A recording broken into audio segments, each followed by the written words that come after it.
Okay, well, I think we'll go ahead and get started, partly because we're going to record this and make this available to everyone. And so welcome to the Careers in Industry panel. My thanks to Michelle Allendorfer for putting this together. She shares my passion in careers for academics who get PhDs who are interested in industry careers, and she's just been a huge support. So big thanks to her and to APSA. I also want to recognize David Lazar, who's a professor at Northeastern and co-chairs the now standing committee with Natalie Jackson, who's the director of research in public religion and research institute. And both of them are co-chairing the careers committee, careers diversity committee, which was something we got enacted on the council last year when I was president, and is a passion for me so that graduate students know their options in industry, government, and nonprofits. We have distinguished panelists with us today. I'm going to start with Jason Morgan. He's the Vice President of Behavioral Intelligence at AWARE. He also is a visiting scholar at Ohio State and taught our methods camp this year for our graduate cohort. He's also, before that, he was a data scientist at Nationwide Insurance, and I'm sure you'll learn more about all of the careers that our distinguished guests have as they present. David Campbell is a data science team lead at AWARE and also a visiting fellow at Ohio State. And before that, he was a data scientist at Cover My Meds. Roman Holowinsky is the director of the Erdős Institute and helps PhDs get the jobs they love while helping companies find the PhDs they need. And I'm very pleased that he's able to join us. And our other panelist is Alexandra Castillo, and she is user experience researcher at Meta, a Pew Research Center research methodologist and research associate before that, and also a design researcher at Nationwide Insurance. So with that, I am going to turn it over and I'll have Jason kick off. Yeah, hello. What would you like me to present?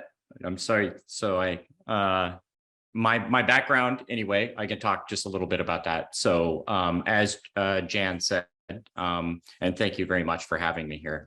I was a PhD student with Jan at Ohio State in political science and methodology specifically. My background was in comparative politics. And so I wrote my dissertation focused on the politics of Poland and social networks, political networks. So after graduating, after I went on the market a couple times, I did not get an academic career or a job, so I moved into industry. The first place that I went was Nationwide Insurance. I was there for a year as what I like to say is like a journeyman data scientist. There I worked on, optimizing sales funnels on their online platform, looked at, behavior of behavior of individuals as they go through a sales cycle and that type of thing. Optimizing for clicks and that type of work, which is a pretty common thing to do if you have a statistical background in industry. Everybody's interested in sales, of course.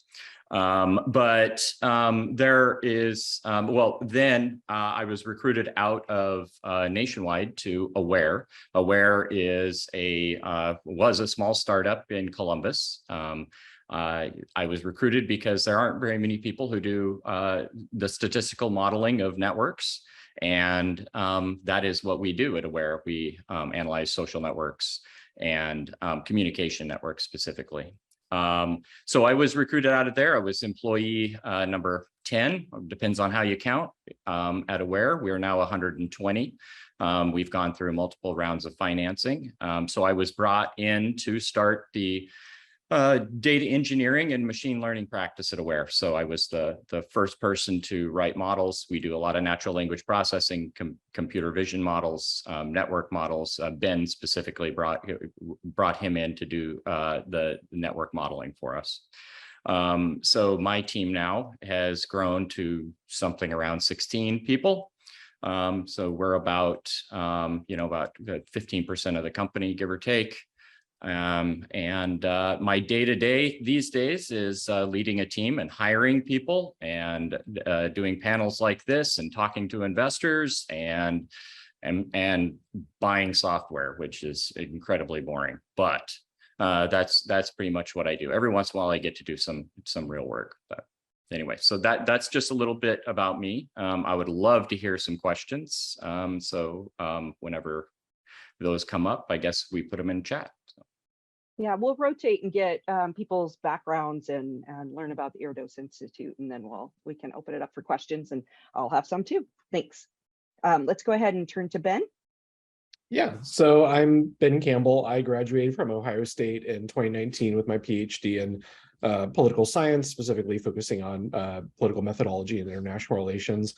Worked pretty heavily with Jan, as well as Bear Brummeler, Chris Jelpe, and Skylar Cranmer, and really studying and understanding the varying motivations that people have for forming social relationships and thinking about how to model that heterogeneity explicitly.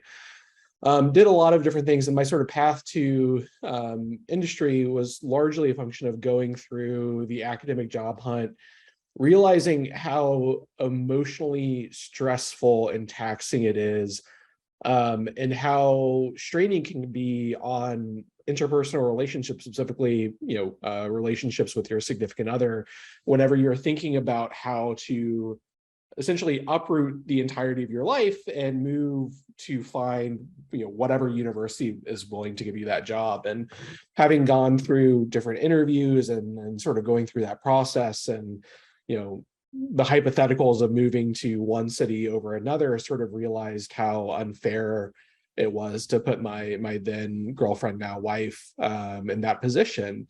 And essentially decided that I wasn't willing to go through that process anymore.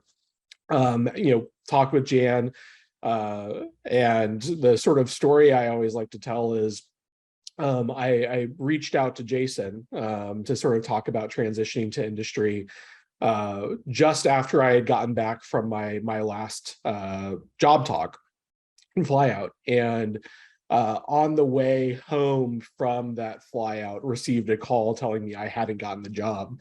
So sort of on that drive, sort of determined, all right, this is the thing I'm going to do. I'm going to try to transition to data science careers, and really haven't really looked back since. I've really sort of enjoyed the problems I work on. So in my current role, I'm the data science team lead at Aware. A lot of what I do is working with product to determine how to best execute data science features in our platform, and working to go out and build those and lead the people who build them. So a lot of the more tactical sort of pieces, if Jason is more the strategic sort of mind and sort of executing on some of that. Thank you. Alex? Sure. So this is interesting because I've been thinking about my journey, and I have a story that I tell now, and I'm trying to remember if that's actually how it went. But the way that I tell it now is that, I pretty quickly learned, in the PhD program, that the things that I loved about doing research and I loved about, being in the program involved other people. Like I really liked working with other people, and I, when I was thinking about what I wanted my life to look like, I didn't want it to be, locked up in an office by myself for the next 30 some years. So I would say, like, I lightly tried the academic market, but I knew that I was going to look elsewhere. And I was pretty lucky, being in Columbus, Ohio, being at Ohio State, to get an opportunity to sort of get my toes wet at Nationwide. So I was able to connect with some UX researchers there. And I spent the last semester when I was at Ohio State, sort of learning what it is that they do, sort of starting some initial projects. And it was pretty exciting. And I was looking forward to continuing that. And then the job offer from Pew Research Center came in. And for me, that was like the dream job, because it seemed like the perfect place, that married some of the subjects that I loved in political science. I was a comparativist. And so I'd be working on international surveys. That was also something that I had loved and worked with when I was at Ohio State. And so that was just an obvious fit for me. And so I was at the Pew Research Center for 4 years, and I started on first with like a topical team. So it was the Global Attitudes Project. And they were really like the forward-facing team that did a lot of what, political scientists do. They did a lot of international surveys, they analyzed the data, they wrote reports, they gave presentations. It was just a natural fit. And then, pretty quickly again, I realized, okay, like, I already wrote a dissertation. Like, I don't feel the need to have my name attached to an article that's getting published every couple of months. And so I was really interested in learning more about like the back end of surveys. That was something I had taken courses on at Ohio State. I'd gone through some of the coursework related to that, but I had never really had the opportunity to engage with it in practice. Right, like working with research vendors on the ground, coordinating across lots of countries. And so I was just fascinated by that. And I kept asking questions that were related to the methodology behind our international surveys. And so for most of my time at the research center, I was on the international methods team. And as you can guess by the questions I like to ask, like we were really the team that made the surveys internationally happen. So coordinating across 25 to 40 countries, experimenting with new methodologies. While we were there, we moved from face-to-face surveys, like in countries like Italy, to phone surveys. We also moved from phone surveys to online panels. And so that was just like, it felt very much like the academic home, and yet always working with a group of really, really bright, really smart, engaging people. And just recently, I've transitioned again. So now I'm working at Meta, and I'm a UX researcher. And so this is learning something new. So now I'll be, helping solve problems related to an app, which is a totally different language. And so I can say a little bit, but I'm still very much figuring out what that means and what that's going to look like for me. Alex, could you say why you decided to make the leap from Pew to Meta? Oh, that's a good question. Yeah, so, and I think perhaps this is something that I share with, many of the people on this call, or many people who perhaps will tune in. I always like to keep learning. And this seemed like a new opportunity. I was not looking for a new job. I was very happy with the team that I was at. But when I was presented with this opportunity, part of me couldn't help saying like, okay, this is something new. It's a leap. I have some of the, the core research skills thanks to my training, and now thanks to my, experience in industry, but it's a totally new application. And so as terrifying as it was, I couldn't help but leap when given the opportunity.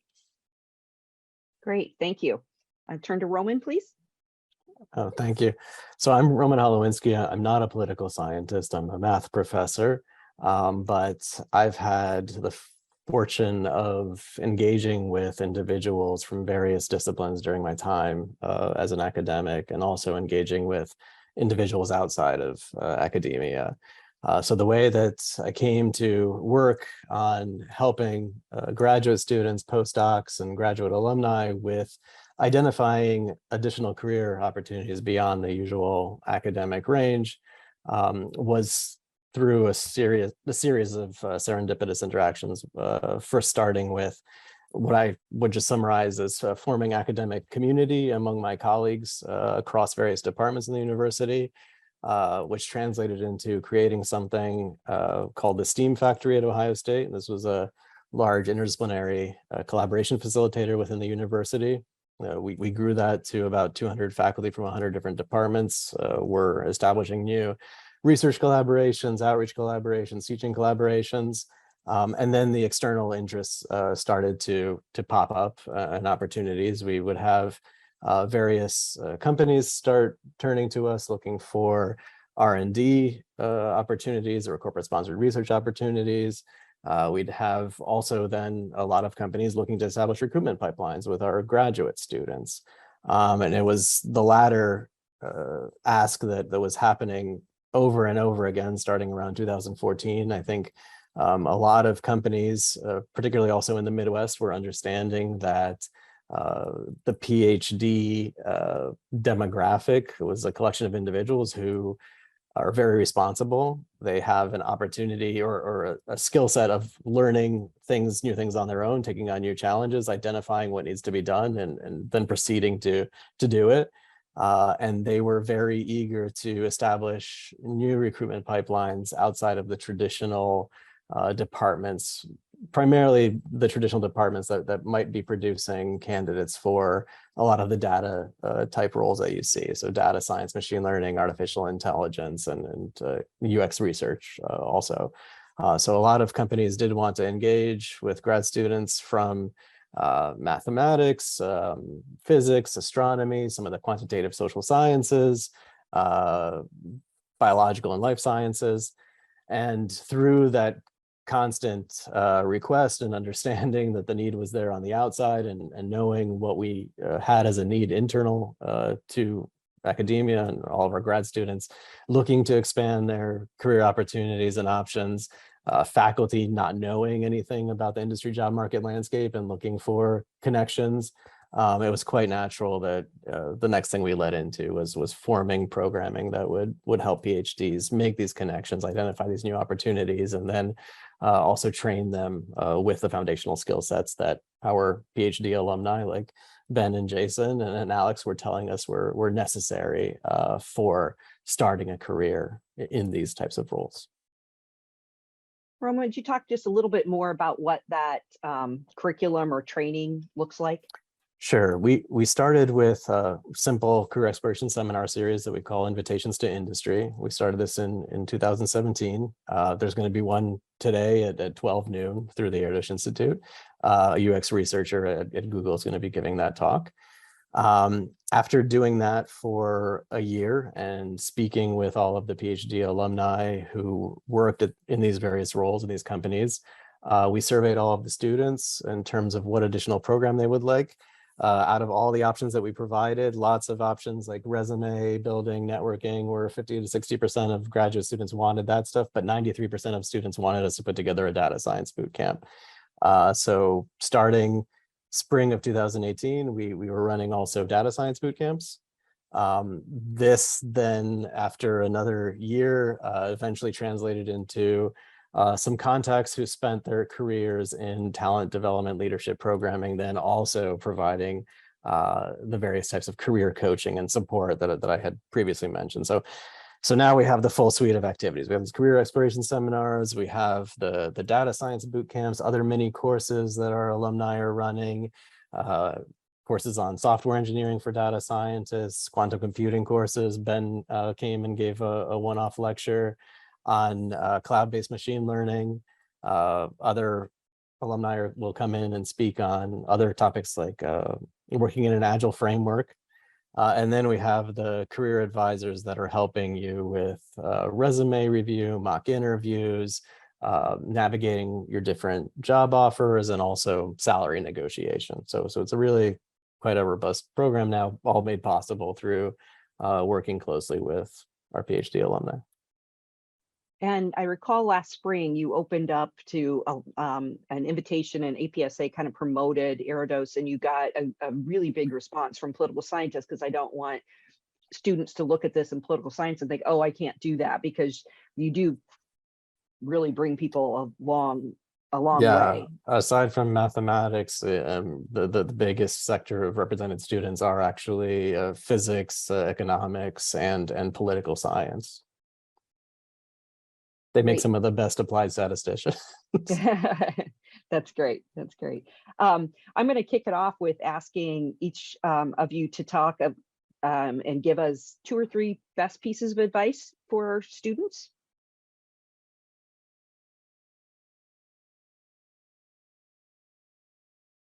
Any of you can go first. I'll go ahead. I'll let them think about that. I would say just first piece of advice, never restrict your network or options. Never end up closing opportunities before they're even presented to you. I think one of the things I see students doing most frequently is trying to make a decision of academia versus industry as a nebulous decision without having any concrete offers yet. It's impossible to make this decision in advance before knowing where you're going to live, what you're going to be getting paid, what the culture is like at the institution that you're getting the offer from. So for me, my number one thing is cast a broad net, and then only when you are having actual offers are you able to make honest comparisons between what your opportunities are at that time. And you're not making a forever decision. You are able to change your careers multiple times. I've seen people go into industry, come back into academia. I've seen people go in academia and then leave for industry. Your identity does not need to be as heavily tied to your job as we traditionally make it seem to be. I want to follow up on that a little bit. Is the one thing that I see students doing when I talk to people who are looking to possibly go into industry, is that they have a very narrow idea of what they could do. So somebody out of political science thinks they're a behavioral scientist, so I can do survey research and that's all I can do. Well, there aren't very many jobs in survey research, maybe. That's not actually the case, but they have this conception that there's a very narrow scope of what they could do. That's not the case at all. There is a huge diversity of different positions that PhD students are extremely well qualified for. First off, as Roman said earlier, PhD students tend to be self-motivated. They motivate themselves, they're curious, they explore. Just that is actually my number one trait that I hire for, is curiosity. Somebody can come to me without the technical skills that I usually would have, but if they're curious, they seem to be motivated to learn those skills. They work well with others. That's just incredibly hard to find people who are curious, and PhD students are curious folks. So what I would suggest is, first off, use that curiosity and look out into the market what there is. There's user experience research like Alex is in now, right? I didn't even know that existed before I went into industry. I had no idea what this thing was at all. I went into Nationwide, started working on the user interface of the website, discovered there were people who were actually looking at this type of thing in the user experience side. And that was like a whole new thing that I had never heard of, right? There's also a huge number of like research oriented or just, experimentation work you could do. We actually have somebody who has a PhD in biostats who's now a programmer for us. We have a mathematician who does ML operations for us. This is totally outside of what they were originally trained in, but they are extremely self-motivated people, and they can find stuff. There's also product jobs. I never didn't know what product was. Well, that's just, researching what could possibly sell in the market, designing strategically how to go about building a product to sell it. And these are, they're very interesting careers, and the PhD student should really go out, talk to people in industry, find out what's out there, what they may be interested in, and don't be afraid of just failing. I have a good friend who went into data science position at Nationwide. She was there about 6-8 months. She's like, this is just not for me. What she wants to do and discovered she wanted to do was actually user experience research. And she's been at a couple places, and now she's at, I believe she works for Oracle, working on user experience. So there's just a huge number of things out there you can do. And so do not focus in on what you think your skills are. Jason, you said talk to people in industry, and I putting myself in the position of a grad student and thinking, I don't know anybody. I went to this, but so now I see you guys. But how do you figure out who to talk to, or how do you approach people if you want to know about what their interesting job title looks like on LinkedIn? Yeah. So I think, well, first off, if you have like a connection to somebody through your department who has gone into industry or through like the Erdős Institute or wherever, you should contact somebody. Of course, you should always contact somebody you kind of have a connection to first. Go see if you can go to coffee with them or just have a Zoom chat, whatever. And then ask them who else you should talk to. Don't be afraid of trying to use their network to, just get some information out there, about things. I always point people to other people to talk to. If I know, I mostly know the Columbus market, of course, but if I know somebody's working in this area, I'll point them in a different direction. So don't be afraid to use those networks of connections, because most people kind of like to talk about what they're working on, right? So use that. So kind of get in there and then it snowballs into across the network. That sounds great. Ben or Alex, whoever would like to go next. Yeah, I can go next.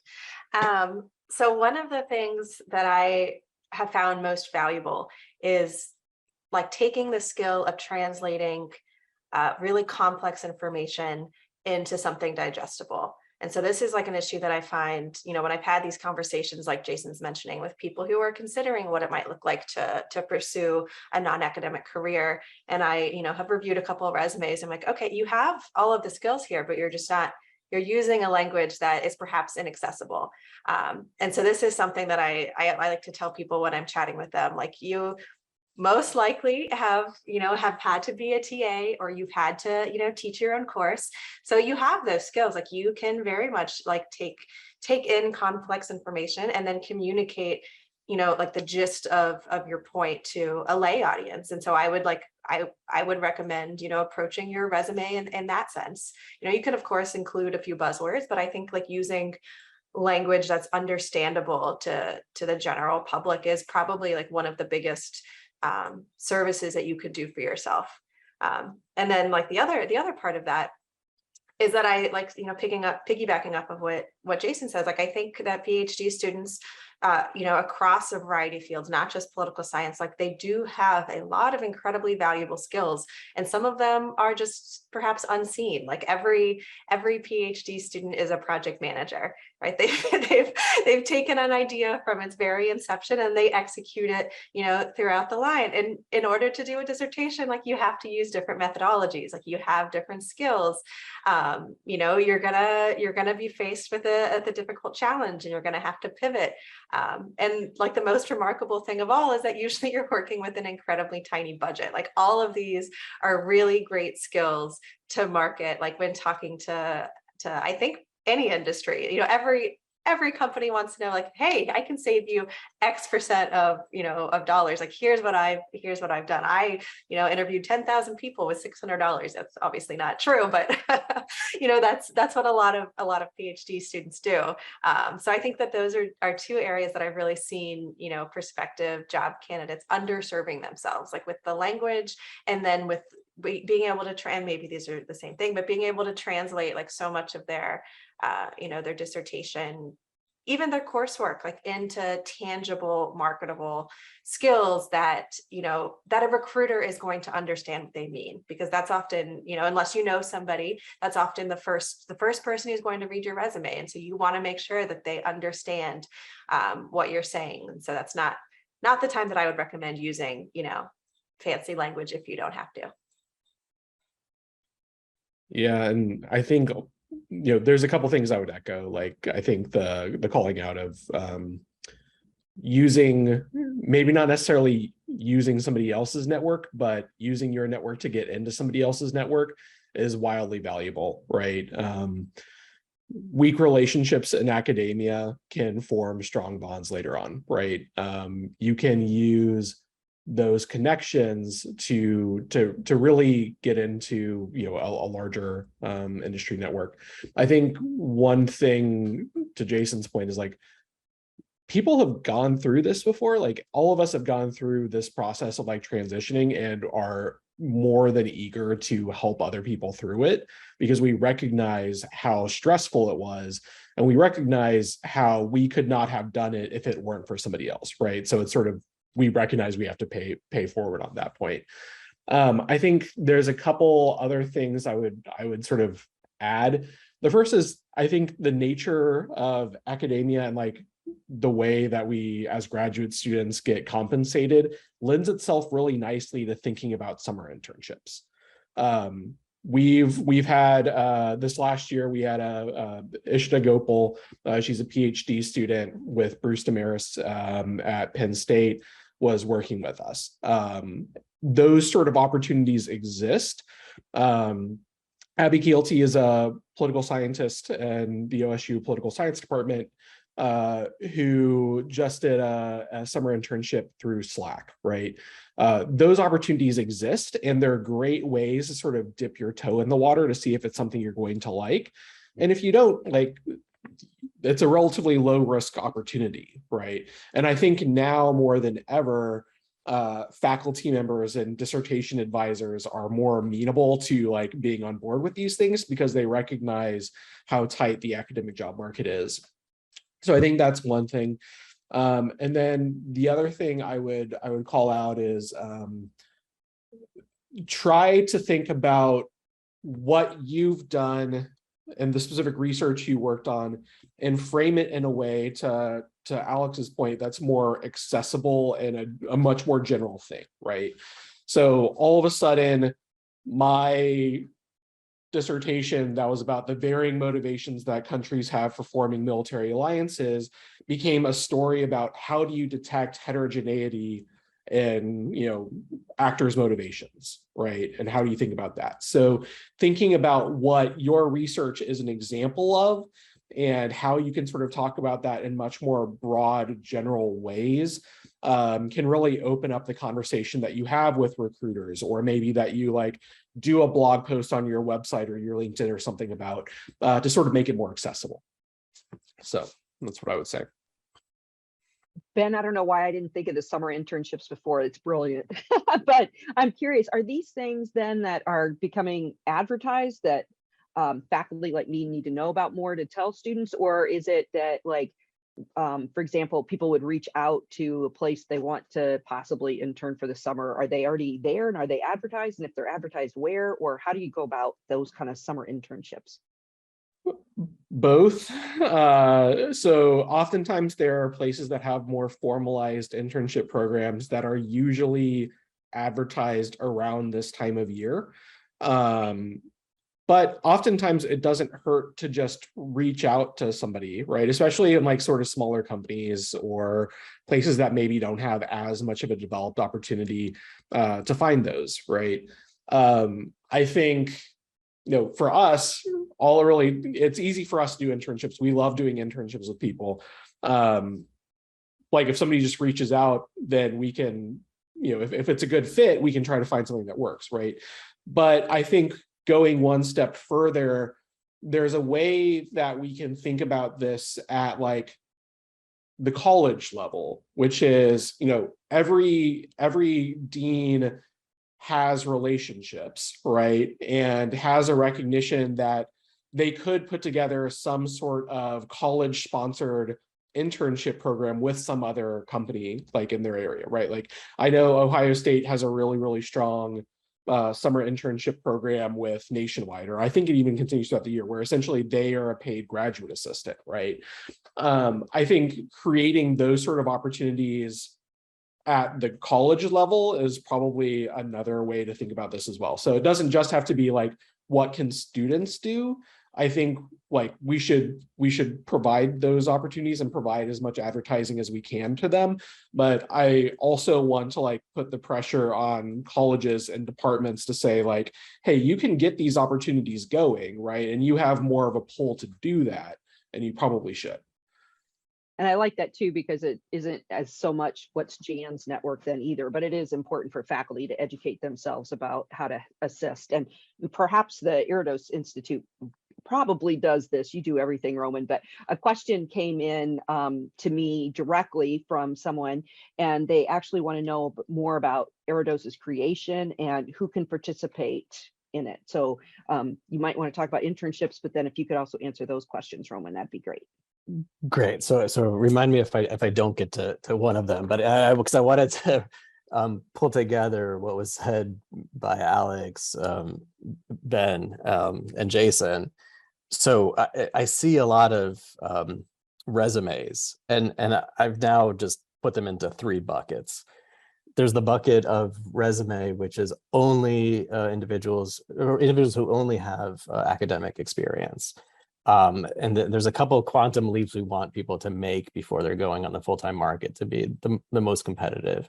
Ben talked about, and Alex talked about translating your research into something applicable. If you can't, do a project. That this is what we offer through the boot camps that are team project based, so that you do have something to talk about, which is more low level, like maybe classifying coffee drinkers' preferences, versus talking about some very complex geopolitical analysis that you had done.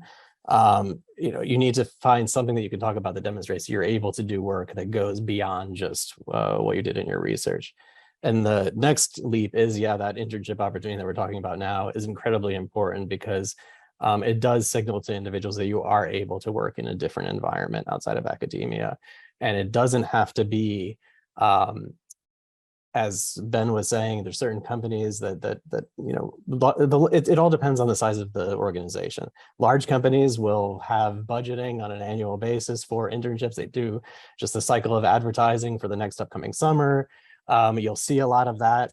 That's typically what universities may try to partner with other large organizations, but yes, smaller, medium-sized businesses, startups, a lot of this is you just asking for an internship. And we, the very first year that we started the Erdős Institute, 2017, we had 3 companies in the spring semester give talks. I asked each speaker, would they create an internship or learning experience? They all did, and they all ended up hiring on some individuals. So having somebody advocate on your behalf was another reason why we started the Erdős Institute, just so that it's easier for you to be able to create these opportunities.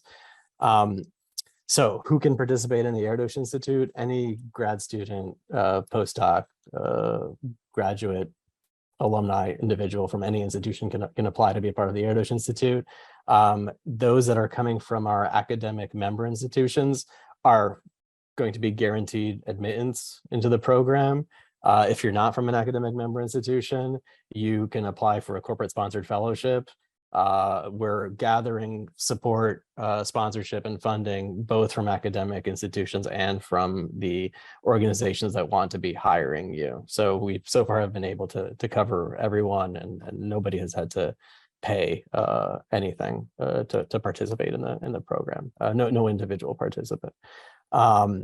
So that's how we've been structured. So I encourage you to apply, and when you become a member of the Erdős Institute, you get your own website profile.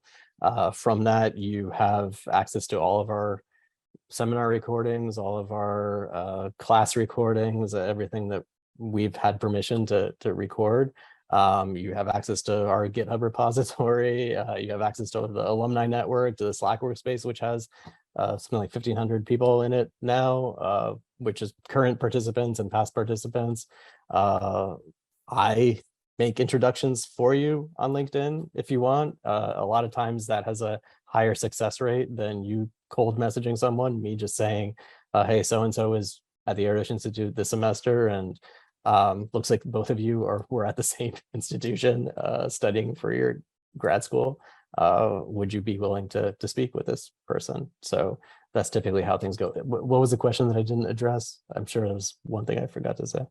The person was also interested in how it got created. I know you briefly touched on it, but he would like to know a little bit more. Yeah, so as I was briefly mentioning in the beginning, I was previously running something called the Steam Factory at Ohio State, which was this large interdisciplinary collaboration facilitator. And all that happened was, over the course of me running it, I was hearing more and more frequently from heads of data science, heads of machine learning, or CEOs of various organizations that they did have a need for establishing new recruitment opportunities for graduate students and postdocs.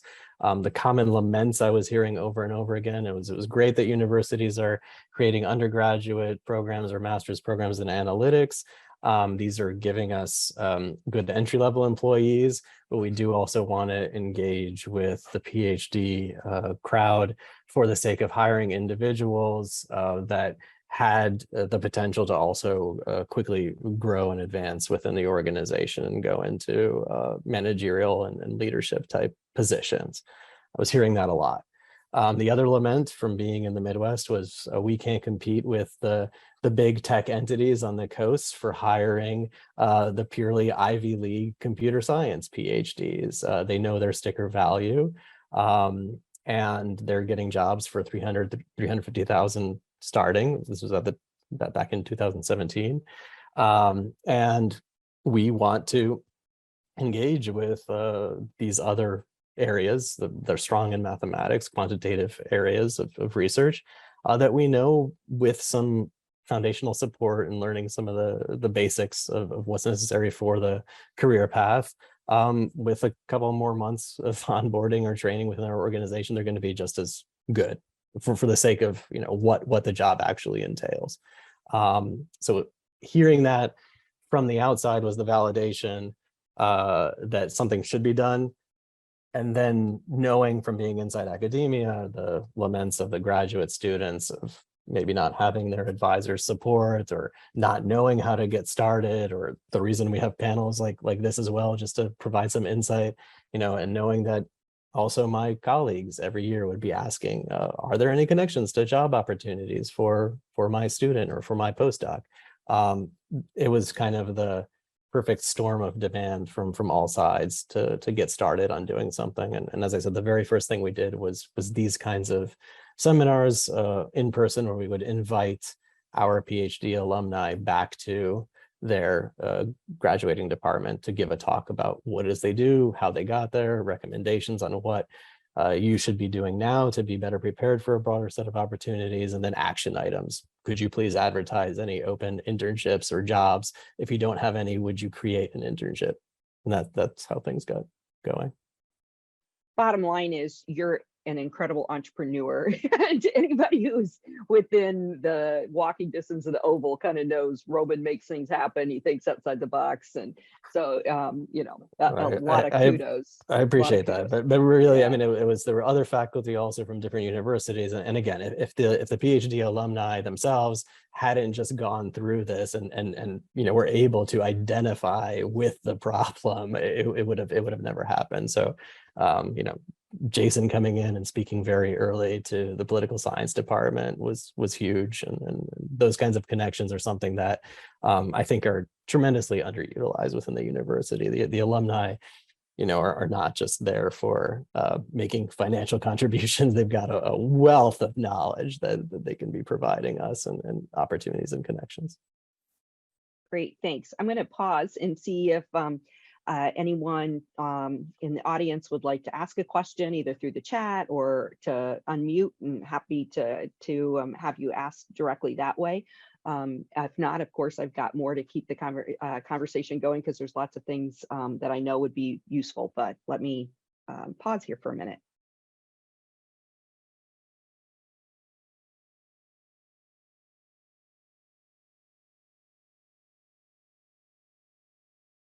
Okay, while people might be putting together questions, I'd like to hear a little bit about what you find rewarding about working in industry. And Roman, you can answer this from the perspective of the successes you see and what you hear most when alums from the Erdős Institute comes back. So if someone would like to kick that off, just so that people can start thinking about what are some of the trade-offs of going into industry, and what do you like best about it? So I think I can start there. So I've had the pleasure and the privilege of being able to build a team how I wanted to. And so the thing that I enjoy the most about my job is being able to bring many of them PhDs into industry, and build something together, and get it in front of people to use. So the one thing, I have a couple papers out there that I wrote in grad school. They published, yeah, great. I have no idea if people are ever reading them, right? Except for the citation count, which that doesn't mean they read the paper. Besides that, I have no feedback. But in industry, I'm working with other PhDs and other extremely talented people to build something, get it in front of customers, get feedback, and improve it, and try to help solve problems for the users. We're not just out there trying to, make a buck or whatever. That is not it. My team is really focused on trying to bring value to our customers. If that comes along with a paycheck too, great, but we just have a lot of fun building something and getting it in front of people and knowing that they're actually using it.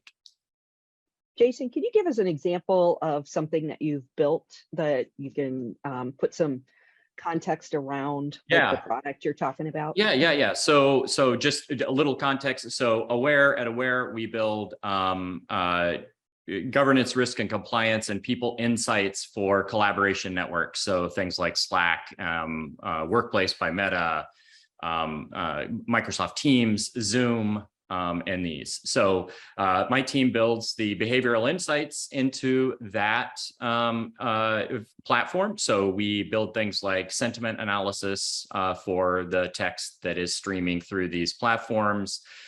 We identify toxic types of behavior. We identify the themes people are talking about on these networks. You have to understand that at a big company, they're sending tens of thousands of these messages an hour or even a minute, depending on how big the company is.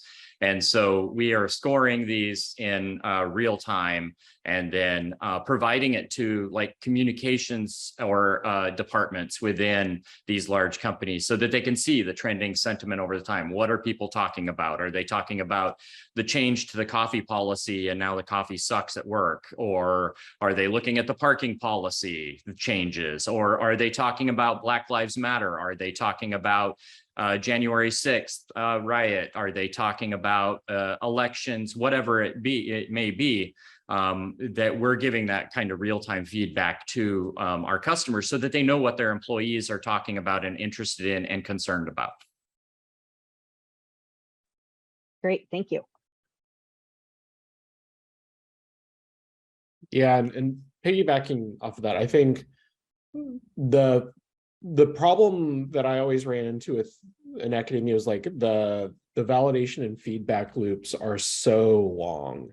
And this is sort of what Jason's talking about, like, and they're kind of opaque as well, right? Like you don't really know if somebody actually read your paper, and the actual process of development and receiving some sort of reward from a deliverable past that like very brief dopamine boost you get in your brain whenever you say like, oh, this paper was accepted, and then it just sort of like very, very quickly disappears is, I mean, it's way shorter in industry, right? Like every week I'm building something, putting it in front of a product manager, and they're geeked about it and they're as excited about it as I am, right? And like that sort of collaborative process and that sort of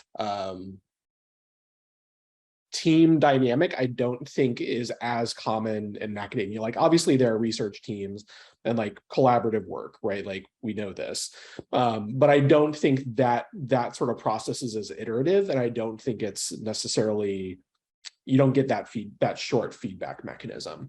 I think that's really helpful. And then, yeah, to Jason's point, like actually, building something. So, the nature of sort of problematic and toxic things that happen at work shifted from in-person dynamics to increasingly digital during the pandemic, right? So having the ability to like help protect people from bullying or sexual harassment in the workplace using and like building data science models that can help do that is like really, really cool and something that I get excited about. So I think from like a, I think academics like to go out and build things, right? Like whether it's research or putting together a paper, right? Like they like the end result oftentimes. And I think in an industry, like some of that end result is a lot closer, right? And oftentimes more impactful and useful, right? In terms of like how many people interact with it and how much feedback you get. Yeah, so my answer will probably be in a similar vein, but I'd say like the most rewarding part is making an impact. And, like I can speak to a project that I worked on at the Pew Research Center for a couple of years. At face value, like it seems like a really boring subject. Like I was, exploring the impact of like whether we were pulsing phone numbers or not. But that had like real, tangible, downstream business impact. It ended up saving us a couple $100,000 and working for a nonprofit. Like that's a really big deal. That means we could survey in, 2 more countries in a given year. And so I found that like really rewarding to be able to make recommendations that business leaders would implement, would listen to. Like when we would be approaching, the survey landscape each year and say, hey, can we survey in Mongolia? And, we were the team that would get to go out there and do all the research and then make a recommendation to leadership. And that's, I think that's a lot of what I'll continue to do in this new role. And then the other thing that I think that perhaps, both like Ben and Jason alluded to is that like I found it very rewarding to build like these meaningful relationships with my team, like to know that like when we're heads down on a project, like I'm not heads down alone, that there's somebody, I guess it used to be somebody sitting in a cubicle next to me. Now it's somebody, out there in a virtual space that's, working on the same issue. And so I love being able to just, send somebody a message and say, hey, can we just brainstorm about this for 5 minutes? Or like, I've reached this area, or like, oh, here's this really exciting, piece of research I found that I think we can use. And like these people are equally excited about it. And that exists in academia, I think, but it's a bit more removed. So for me, I guess perhaps what I'm trying to say is that I found, the relationships that I've been able to build in my career thus far are very much like the relationships that I was able to build with my cohort in grad school. Like where you were sitting next to somebody in a cubicle and you might be working on different things, but you could still, get excited about a new method or a new finding or your model running. And it's just sort of being able to then take that and have it sort of be my day-to-day reality now. Like I know that there's always going to be somebody out there working with me on this problem. And I find that super rewarding. And so I want to say just a couple things. First, from my own perspective as an advisor, I always feel that my success is my students' happiness. So I'd much rather know that a graduate student or postdoc is leaving for something that they're happy about versus what that thing may be. So just from the mentor perspective, I love, as you mentioned, Jen, I mean, we automatically get notifications when individuals are getting interviews or getting offers or accepting a job offer. It's all happening through our website platform now. And every time I open up my email and I say, oh, so-and-so was hired and this was their salary and this is what they got, I'm like, fantastic. So that's really rewarding. And I hope it's clear, even just hearing Ben, Jason, and Alex speak. I mean, they're very excited about what they're doing. So I'm not going to touch on that again. The one additional thing I kind of wanted to talk about, if I can, is like the academic workforce is 5 to 10 years behind the non-academic workforce, in the sense that we are in our educational program 5 to 10 years longer before we're entering into a tenure track position. And so what's exciting for me is to see the trends in industry in terms of what people want and waiting for that to hit academia 5 to 10 years from now.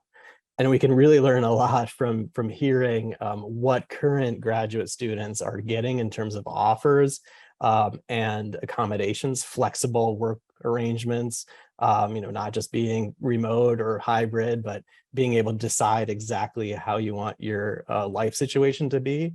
I can't wait for this to hit academia in 5 years and see like how we're going to be scrambling to deal with that.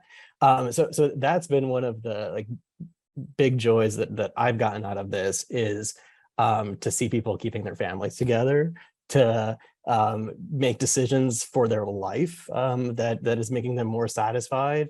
That's been perhaps one of the most rewarding experiences out of all of this. The questions are rolling in. Apparently, given the Zoom security, they come directly to me. So the question that, or your reply here, Roman, actually hits on one that people are wondering about work-life balance, because they're hearing very different things from different people. Like some people are hearing, oh, industry's worse, you're going to be working all the time, et cetera. But what you're suggesting is that it's actually sounds like quite the opposite. So again, we can't categorize as industry and academia. You've got large organizations, you've got startups, you've got medium-sized businesses, you've got good leadership, you've got bad leadership. It goes across everything. And there are certainly individuals who go through programming that want to have a stable 9 to 5 and they want to not think about work at all afterwards. And there's lots of organizations that you can work at for that. There's others that want to have more of a challenge and have exposure to different types of problems, and you might be more fit for a startup in that sense. But that's been my like quick answer. I'll let everybody else. Yeah, I want to echo that. So, and I know Alex was at Nationwide as well, but at Nationwide Insurance, for example, you can do the 9 to 5. You come in, you can do your 9 to 5 job, and then you leave. And when I was there, I never installed any of the apps on my phone or anything for the communicating outside of work. I didn't have email on my phone, anything like that. Now that is not my type of atmosphere, right? That's not how I work. And because I'm not a 9 to 5 person, I might be a 6 to noon person, and then I take the afternoon off, and then I get back to work in the evening. That's how I like to roll, and that's the flexibility that the startup life has given me has been nice. But I do work more than 40 hours a week. Sometimes it's been a lot more than 40 hours a week, but that's been my choice. And my at Aware anyway, we have, and we take very seriously, unlimited vacation. And I tell, a lot of my team members don't take enough vacation. And so I tell them, I want you to be taking 4 weeks this year. You need to do this. When are you going on vacation? But there's responsibility that comes with that as well, right? So my team works extremely hard when they're not partying hard. So it runs the gamut. And yeah, as Roman alluded to, good leadership versus bad leadership versus work culture. The culture of where you get a job is more important than the actual work you're doing. You can be in a bad academic department. You can be in a bad department at a major company. You can be in a bad department at a small company. But there's also really good departments in academia. There's really good supportive departments at large companies and at small companies. So that's one of the things that people really need to research as well, is what is the culture of work at a place, right? So anyway, that's what I have to say to that. That's great to know. And another one of the questions to keep the ball rolling here is someone asked, knowing what you know now about your career development, what's one thing you do differently when you were in grad school?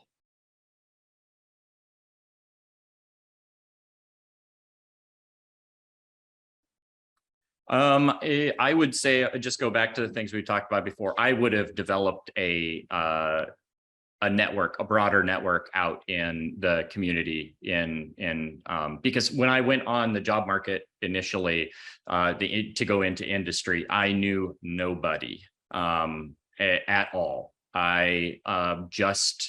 I don't know, it was by accident or a recruiter who happened to be fishing around OSU's graduate websites who contacted me for Nationwide. It was completely just, it was just luck.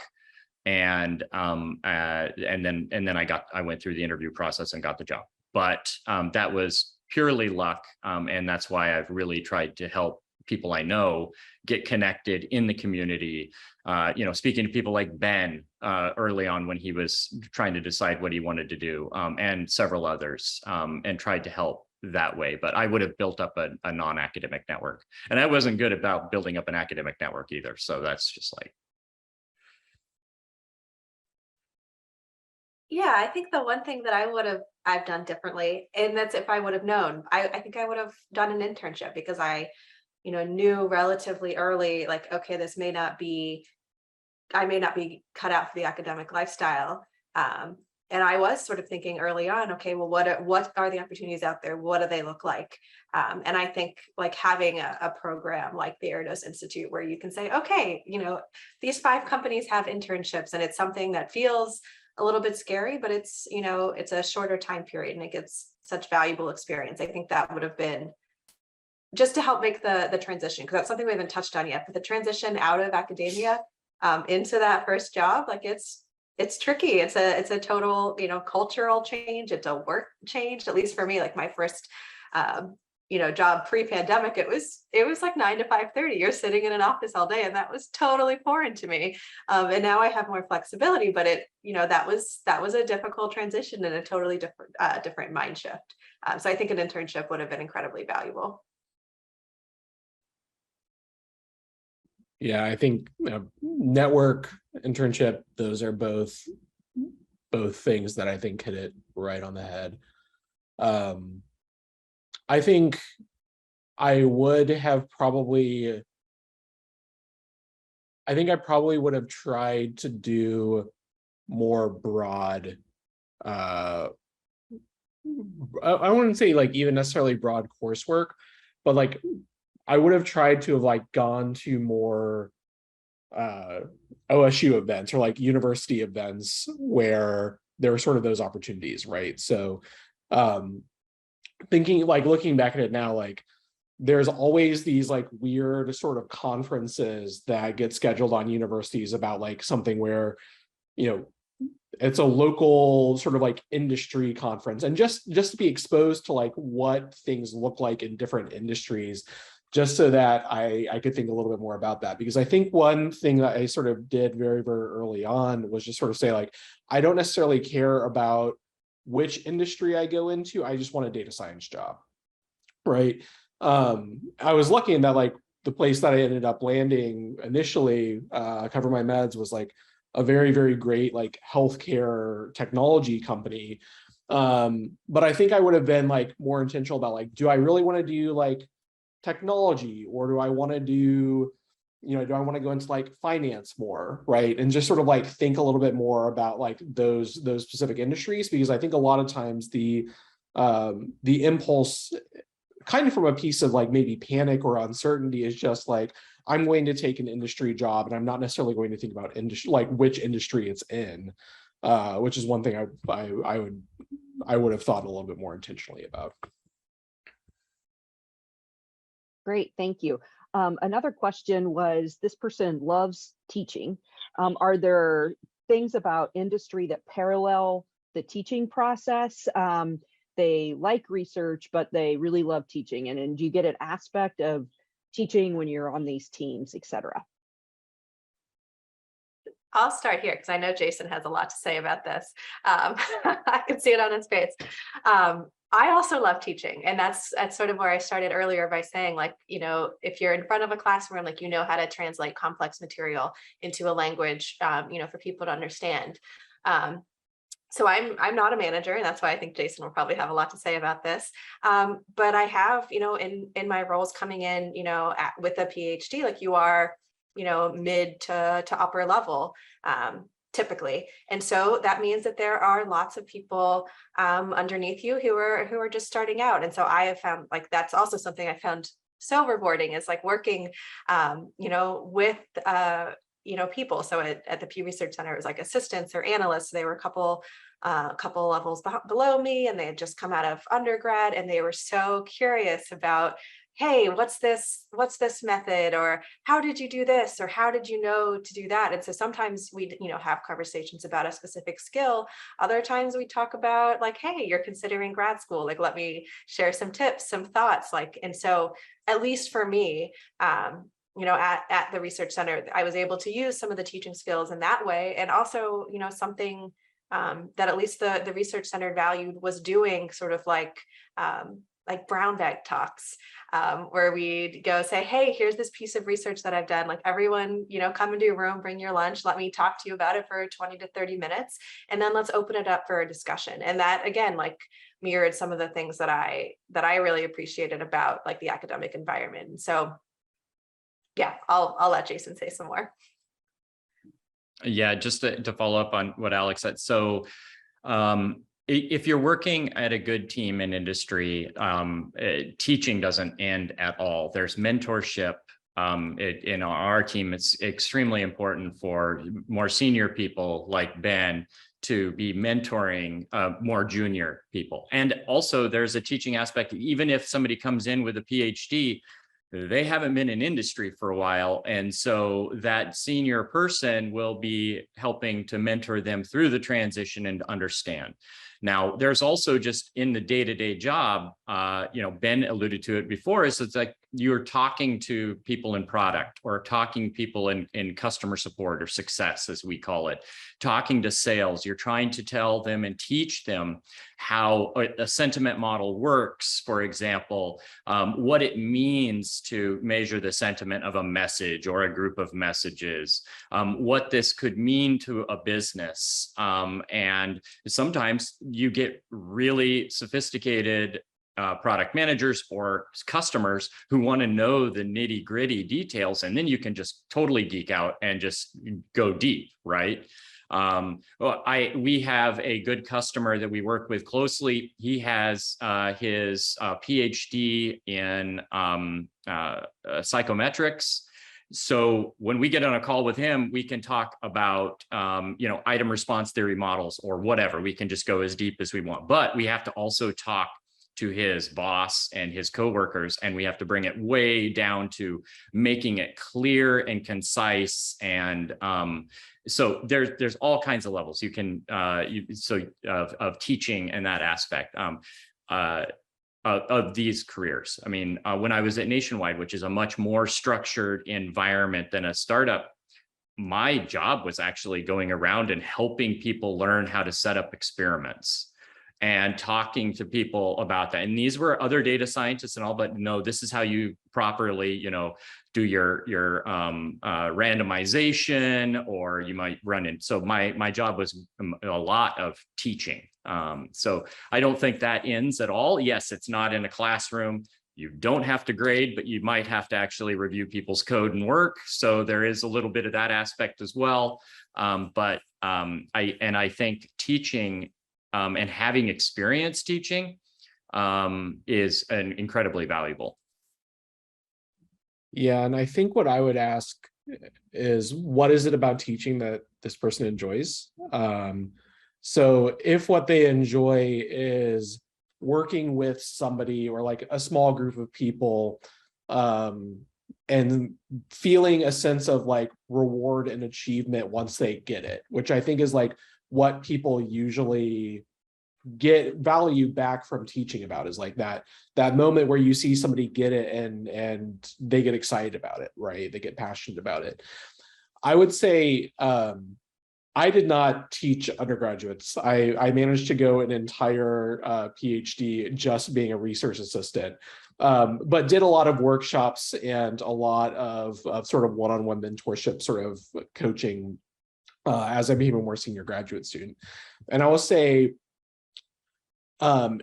interestingly enough, kind of in industry, I find those opportunities a little bit more validating, simply because it's usually much more proximal, right? And it's much more repeated, right? So I had a junior colleague that for about 4 or 5 months, we were working side by side on a project to help to define what a network analysis feature would look like for Aware. And this person had never worked with networks before. And by the end of it, they were, doing front-end development work on like really, really sophisticated graph models, like really, really sophisticated visualizations and stuff. And the value that I got from like seeing that progression was more rewarding than like any of the other sort of teaching things that I had done in academia previously. So I think the nature of those interactions being much more proximal, it being like a 40-hour-a-week sort of like you're down, like to Alex's point, like your heads down together on something, makes those opportunities and those sort of like human relationship pieces much stronger. So I would say I don't think it goes away. And I think if what you enjoy is like seeing somebody get it, then that happens a lot more frequently, I think, at least in my experience. Roman, I saw you shaking your head there when they were talking, so I was make sure if you had anything to add. I loved Ben's comments. Yeah, I mean, so I don't know what area of teaching the person who was asking the question was alluding to, but yeah, for me, the teaching that I enjoy the most is the more one-on-one mentorship, or whenever I did have the opportunity to do topics courses on the research that I really care about. It's much more rewarding to be able to see those tangible learning outcomes on a regular basis with individuals. I enjoy that way more than, say like lecturing to 300, 400 kids and maybe only really getting to know a sub portion of them and really understand, who they are and what they're learning. So there are lots of opportunities to keep lifting up your team and learning from others in your team. And I'll say that's also a thing to keep in mind about whenever you're looking for positions, right? There might be some positions where, truth be told, you could never, you're going to be a team of one, or you're maybe never going to have the opportunity to mentor somebody. And if that's the case, right, like if it's a team that's not going to grow, then maybe that's not the opportunity for you, right? So I would say, like, yes, it exists, but not everywhere, is I think the one caveat I would throw out there. So just like be attentive about like the sort of position and the sort of team that you're going to be joining, making sure that there are those opportunities there. So like that's a common question that you ask during interview, is like, what do the mentorship, menteeship opportunities look like in this role, right? Really good point. And someone said something about you don't have to grade, and all you have to do is follow a couple professors on Twitter to know nobody really likes grading. So, but the one-on-one where you see them get it, yes. Another question that came in is, at what stage in your career did you realize that industry was an option? And how did that inform your next decisions in terms of career development?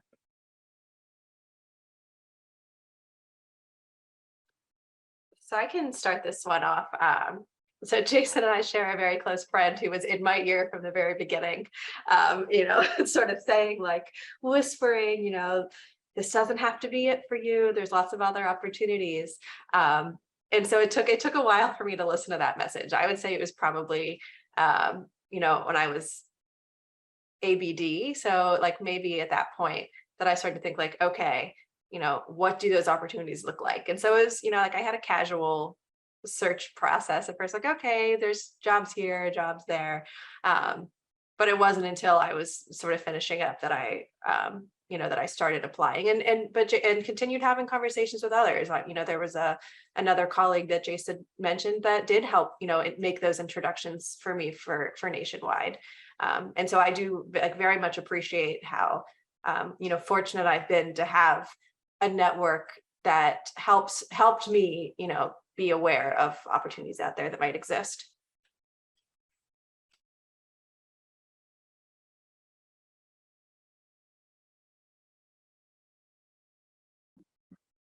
Well, so mine came about, so I always imagined being a professor, right? So I did take time off between undergrad and graduate, and so at school, and I was working, I guess, in industry, you could call it, but it was just something to do before I went to graduate school.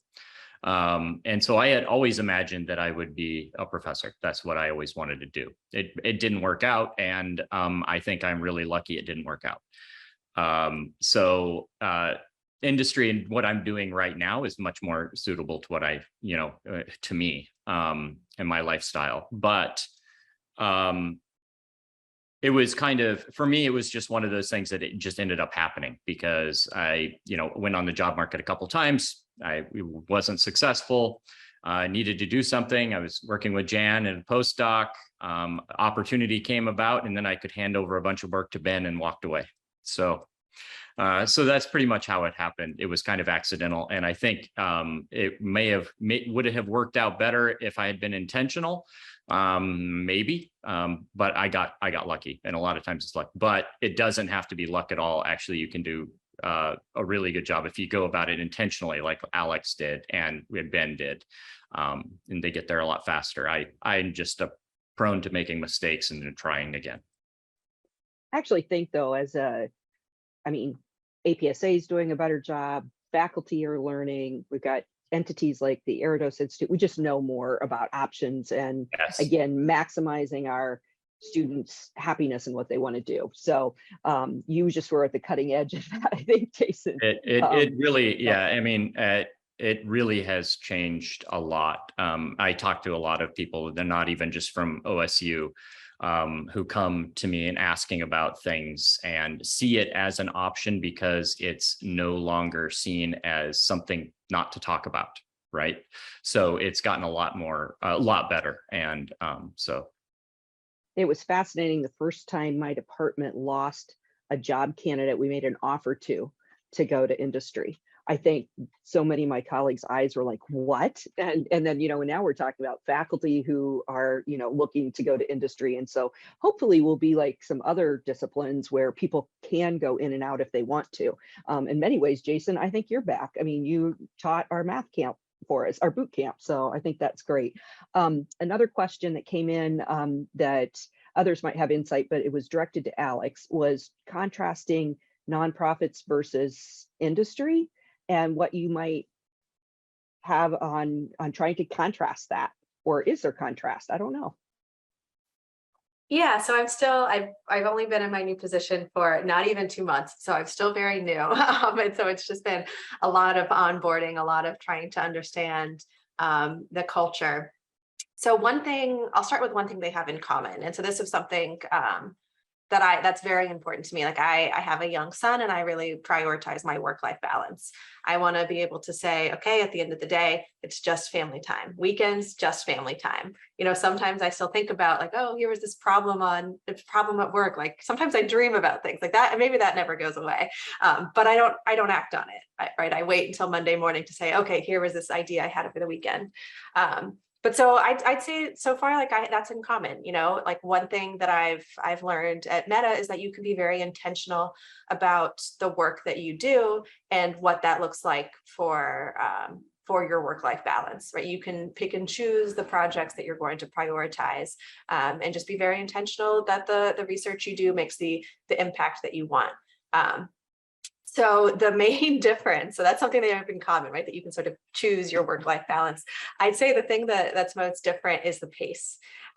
So at the Pew Research Center, we worked on really long, not academically, but at least for the research center, we had long projects where they were sometimes multi-year, we had an annual survey, but that was a pretty long timeline.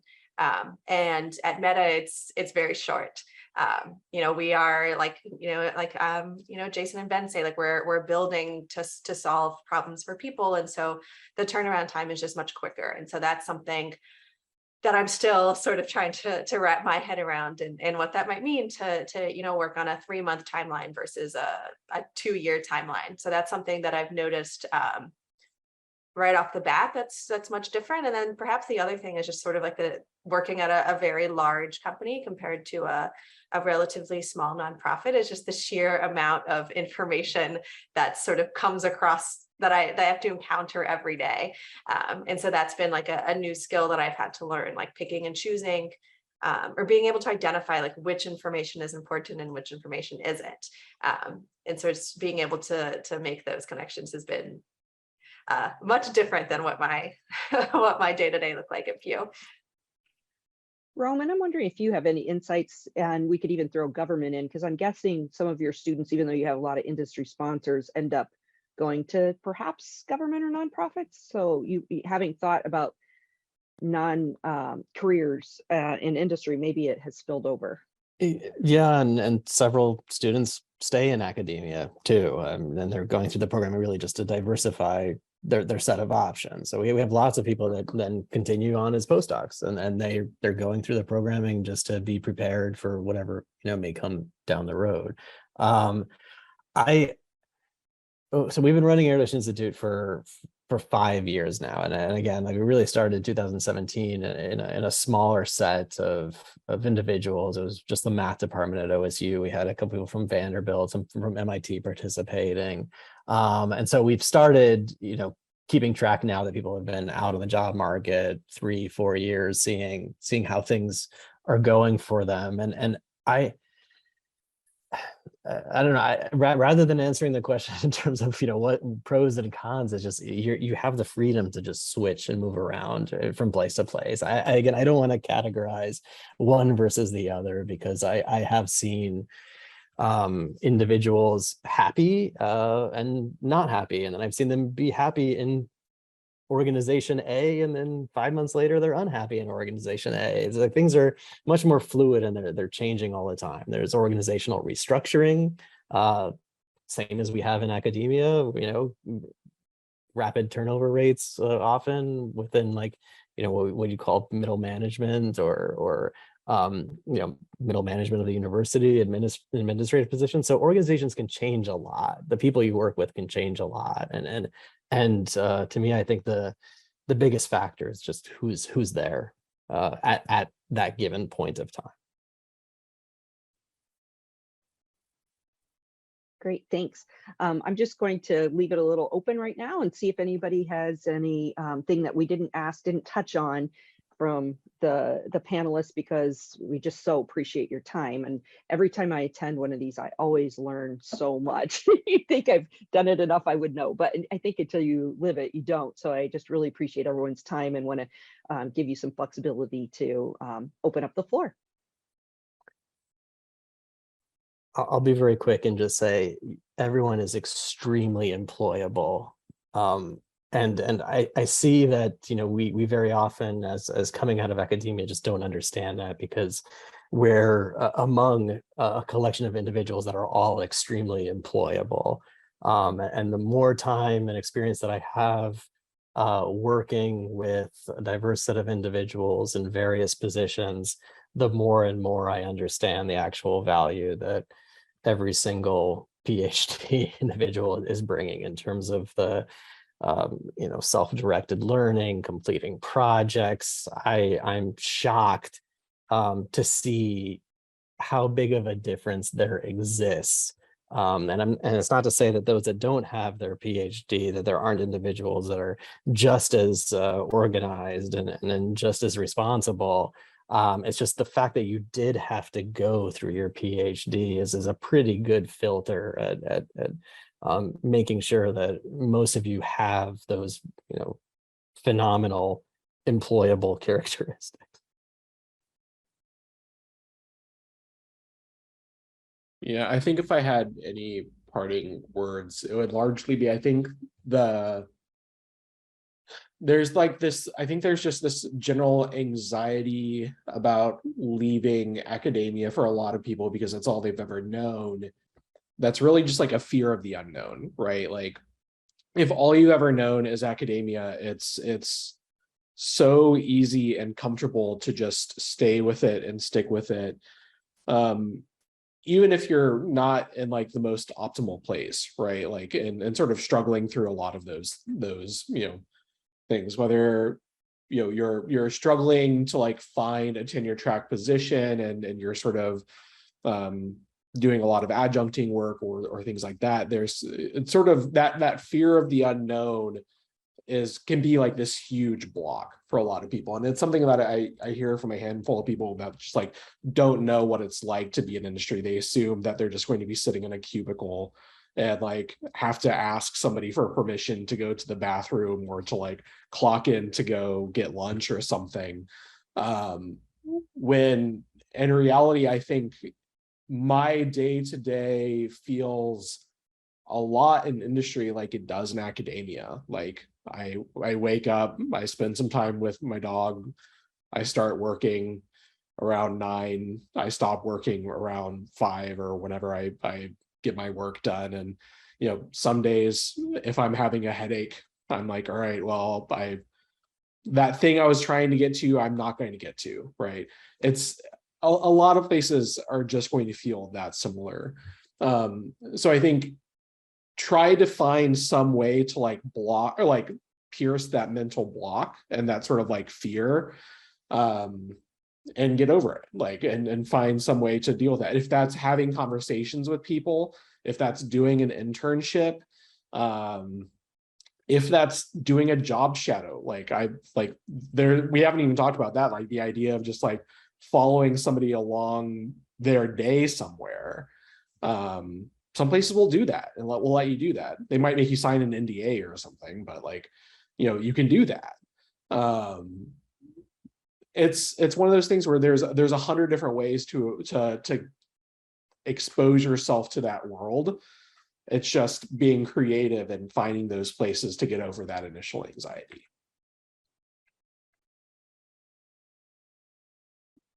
Just really briefly, echoing what Roman said, is that you are definitely employable, right? So don't get caught up in the skills you supposedly don't have.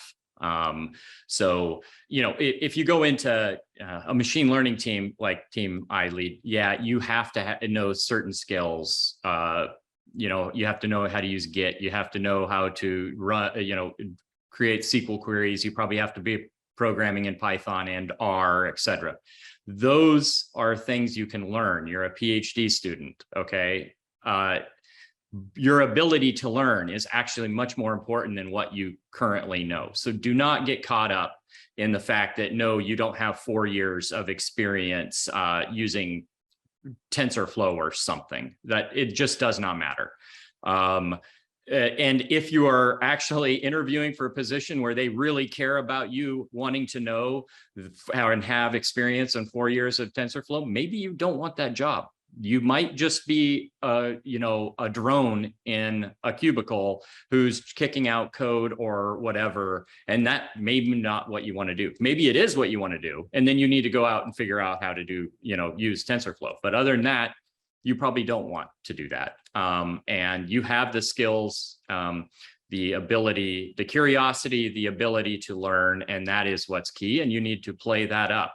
As Alex said earlier, figure out how to translate your research and what you've been doing into words that the market will understand, that your interviewees will understand, and then just talk about your ability to bring that to their organization. I'll just chime in with some concluding thoughts too, like with both what Ben and Jason said. I'm learning SQL now. Like I've made it this point and I've never had to learn it, and I've been very transparent. Like, no, I don't know this. However, I do know how to learn things. Like I'm happy to learn any new skills that I might need for a job. And also, I'll just say one of the other things that I've sort of found, being on both sides of the table, interviewing for jobs and being the one interviewing for jobs, one of the most important skills you have is just how you think, right? Like how you approach a research problem and how you tackle it, and your ability to come up with, a couple of different approaches and then sort of reason through the strengths and weaknesses of both. That's something that's a skill that, all of us have learned going through a PhD program, but you often sort of maybe do that internally or on paper rather than verbally. But you have the skills, and that shows, I think, an ability to be flexible and to adapt and to learn and to be creative. And all of those are I think, really valuable for, nonprofit industry and probably government too. We hope for government too. Yeah. And that's part of my thing is like, we need more PhDs in the world. You know, so we just have better government, better nonprofits, industry, more innovation. So all of that's great. So thank you again. I don't know if we're going to get cut off, so I'm going to make a couple quick announcements. First, the Careers Diversity Committee is co-sponsoring with the Graduate Student Status Committee another panel on Saturday at 10 a.m. and it will be recorded as well. Alternative career paths for academics, and then also there's a careers open house, and both Ben and Jason are here in Montreal and we'll be meeting with people. So Jason and Ben, do either of you have the details on when that is? It is from 4 to 6 in the Weston in the Vigor room, which is on the 8th floor. Anything to add, Michelle? I was just typing it in the chat too. Yeah, so we'll have a handful of Ask Me Anything tables, and I think we have 12 different career fair tables representing different departments and institutions. And I would also just like to, on behalf of APSA, thank everybody for coming to the panel, watching the panel, and participating in the panel. This has been really interesting as a PhD who transitioned to APSA. It's always really interesting to hear everybody's different experiences. So thank you all so much. And thanks to Jan for all your leadership on this as president and beyond. Thank you. All right. Have a great rest of the conference. And again, thanks everyone for joining. Bye-bye.